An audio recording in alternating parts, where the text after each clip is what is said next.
Les Jeux Olympiques de Paris se terminent ce dimanche après 2 semaines et demie de compétition.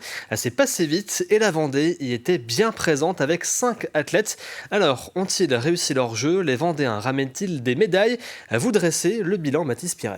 Alors Simon, une seule médaille a été remportée, une médaille de bronze pour le triathlète Léo Bergère. C'était mercredi 31 juillet. Le licencié du club de Saint-Jean-de-Mont termine à la dernière place du podium, au coude à coude avec Pierre Lecor. Léo Bergère s'est distancé dans le dernier tour et termine sa course en 1h43 minutes et 43 secondes.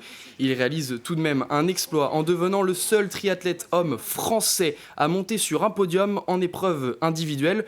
Plus malheureux cependant pour le relais mixte 5 jours plus tard, alors que tout semblait acquis pour l'équipe de France et qui partait favorite. Sur le vélo, le Pierre Lecor chute dès le premier relais et déraille par la suite. L'écart s'est donc directement creusé et difficile de le rattraper. L'équipe de France termine 4e. Autre athlète et autre exploit avec Louise Maraval.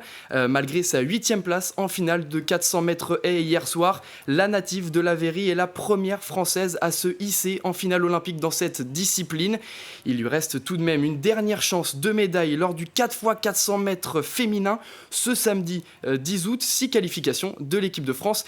Évidemment, en planche à voile IQ Foil, Hélène Noesmoen a été malheureuse pendant la course aux médailles. Éliminée en quart de finale, elle termine 7e au classement général.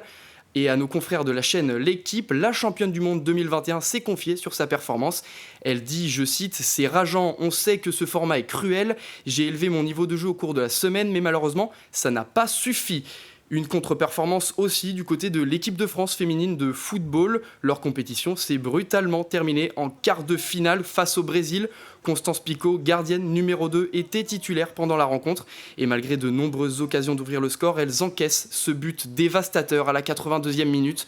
Impossible après de revenir au score. Et c'est d'ailleurs la défaite de trop pour l'entraîneur Hervé Renard qui a annoncé quitter ses fonctions. Les JO, Simon, vous l'avez dit, se terminent ce dimanche soir, mais la compétition, elle, reprend le 28 août avec les athlètes paralympiques.